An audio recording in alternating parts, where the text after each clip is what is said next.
स्नेनिल्स art of teaching या चॅनलवरती आपल्या सर्वांचं स्वागत आहे. विद्यार्थी मित्रांनो, मुख्यमंत्री युवा कार्य प्रशिक्षण योजना म्हणजेच लाडका भाऊ योजना या संदर्भाने अपडेट जे आहे ते विद्यार्थी मित्रांनो महत्वाचं अपडेट आपल्या समोर सांगतो आहे.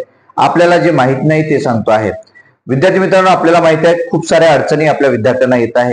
मग सर्वच आस्थापनेमधल्या विद्यार्थ्यांना त्या अडचणी येत आहे. विद्यार्थ्यांना प्रश्न विचारला जात आहे विद्यार्थ्यांच्या माध्यमातून, पण आस्थापनेकडे ते उत्तर मिळत नाही. काही विद्यार्थ्यांना ओटीपीच्या संदर्भात अडचणी आहेत, काही विद्यार्थ्यांना प्रोफाईलच्या संदर्भात अडचणी आहेत, काही विद्यार्थी जे आहेत त्यांना अजूनपर्यंत पेमेंट मिळालेलं नाही आहे, म्हणजे पेमेंट मिळाला परंतु 2-2 महिन्याचं थकीत आहे. मग हे वारंवार ही विद्यार्थी आस्थापनेला विचारणा करत आहेत, तर त्या विद्यार्थ्यांना तो प्रश्न निर्माण होत आहे. नंतर रिजॉईनिंगचा प्रश्न काय आहे, रिजॉईनिंग का होत नाही आहे, त्याच्यासाठी का महत्वाचं गरजेचं आहे, म्हणजे व्हेरिफिकेशन गरजेचं आहे का, ह्या सर्व ज्या गोष्टी आहेत त्या सर्व प्रश्नांची उत्तरं आपण या व्हिडिओमध्ये बघणार आहोत. विद्यार्थी मित्रांनो, आपण जर पहिल्यांदा माझ्या या चॅनलला आपण आले असाल तर माझ्या या चॅनलला सबस्क्राईब करा, जेणेकरून येणारे जे काही अपडेट्स असेल ते अपडेट आपल्या या चॅनलवरती मिळत राहील.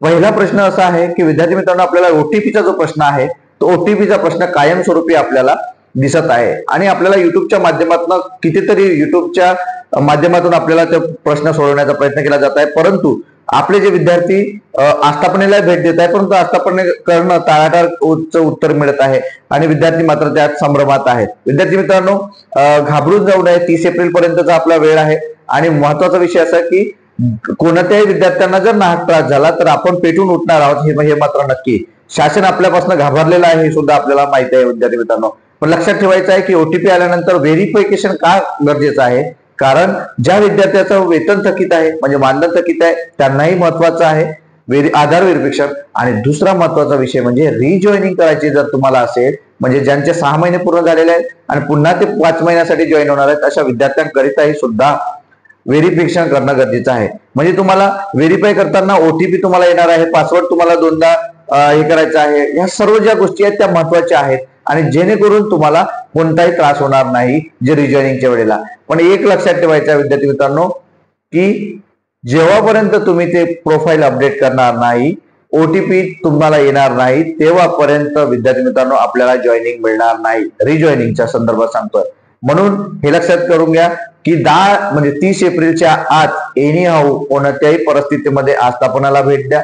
तुम्ही तुमच्या ज्या ठिकाणी काम करत आहे त्यांच्या माध्यमातून तुम्ही विचारणा करा. मग शिक्षक असतील तसे मुख्याध्यापकाच्या माध्यमातून तुम्ही शाळेत काम करत असाल तर, पंचायत समिती असेल तर तुम्ही जो डेस्क आहे त्याच्या माध्यमातून, म्हणजे संपूर्ण जो काही विषय आहे हा जिल्हा लेव्हलचा विषय असणार आहे ज्या वेळेला तुम्हाला प्रॉब्लेम क्रिएट होते. अशा वेळेला काही विद्यार्थ्याचं नाव आधार कार्डवर बदलत असेल तर नाव सुद्धा तेच प्रोफाईल वरती दिसत आहे, परंतु काही वेळानंतर ते बंद होत असते आणि ते आपलं जो काही ओरिजिनल नाव आहे ते ओरिजिनल नाव आपल्याला दिसत असतो. विद्यार्थी मित्रांनो, मग हे जे प्रश्न आहेत त्या प्रश्नांचे उत्तर आपल्याला याच माध्यमातून मिळणार आहे, ज्यातून आपल्याला आस्थापनेचा आपल्या सर्व गोंधळ असतो आणि आस्थापनेमधूनच ते उत्तर मिळणार आहे आणि आस्थापनाच त्या सर्व गोष्टी करून घेणार. कोणत्या विद्यार्थ्याला त्रास होणार नाही.